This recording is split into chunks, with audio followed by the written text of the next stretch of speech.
In today's video, I'm going to teach you how to delete a period entry in the Clue app on iPhone.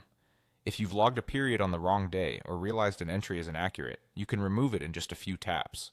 I'll guide you through the exact steps and share a few tips so you're confident your cycle tracking stays clean and accurate. First, open the Clue app on your iPhone. Give it a second to load your cycle overview. Keeping your app updated helps ensure the buttons and labels look the same as what you see here, but even if your version is slightly different, the process should be very similar. Next, look along the bottom of the screen and tap Calendar. This view gives you a month-by-month layout of your cycle data. If you need to switch months, swipe left or right until you find the date you want to fix. Days with a logged period typically stand out with a colored indicator, so scan for the day that shows the entry you want to remove. Now tap the specific day that has the period you want to delete. This opens the details for that date. Here you'll see any tracked items for the day, including bleeding information if it's been logged. Tap Edit Period. This option brings up the bleeding intensity choices. Clue lets you mark intensity levels such as light or heavy. If one of these is currently selected, it means a period entry is active for that day. To remove the period, tap the selected bleeding intensity again.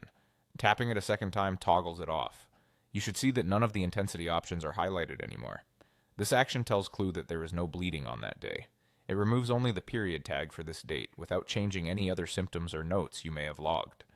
When you're done, tap Save to apply your changes. Saving is important. If you back out without saving, the period entry will remain. After saving, you should see that the period indicator is no longer shown for that day on the calendar. That's it. You've successfully deleted a period entry for a single day.